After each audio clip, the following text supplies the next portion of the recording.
Hermano Benny González, listo. Hermanos, Dios les bendiga. En esta mañana vamos a ver la carta del apóstol Pablo a los tesalonicenses, la primera carta, primera Tesalonicenses.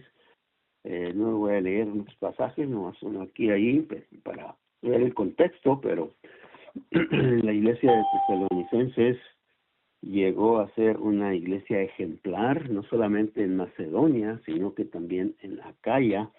Y todo porque cuando llegó el Evangelio a ellos, pues lo abrazaron, creyeron y maduraron en él rápidamente. Dice el versículo 5, pues nuestro Evangelio no llegó a vosotros en palabras solamente, sino también en poder, en el Espíritu Santo y en plena certidumbre. Entonces vemos, hermanos, que el Evangelio pues es poderoso, y todo aquel que lo escucha, todo aquel que lo cree, lo abraza, el Señor va a obrar en esa vida. Y pues sin duda que es una iglesia, viene a ser una iglesia ejemplar, madura, cuando los creyentes toman ese paso, toman esa decisión de abrazarlo, de creerlo, de practicarlo.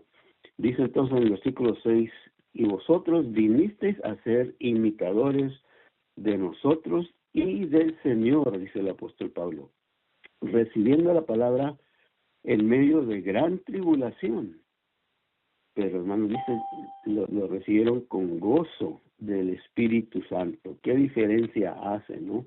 Cuando llegamos a entender, a comprender el poder del Espíritu Santo que hay, que Dios pone en todo aquel pecador que se arrepiente y le recibe como Salvador.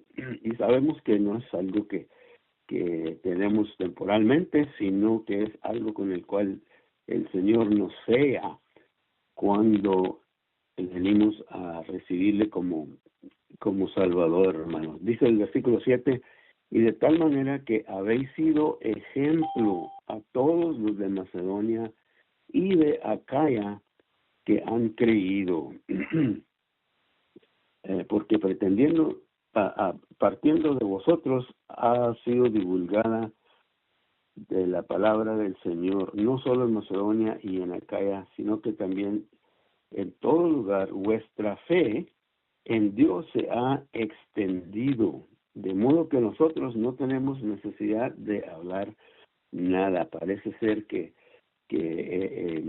los tesalonicenses, al crecer, madurar en la palabra de Dios, en el Evangelio, pues ellos se pusieron no a predicar a la palabra de Dios, de tal manera que fue un ejemplo. Escucharon muchos la palabra de Dios y el apóstol Pablo, que pues nos hizo el trabajo más fácil, por decirlo así, ¿no?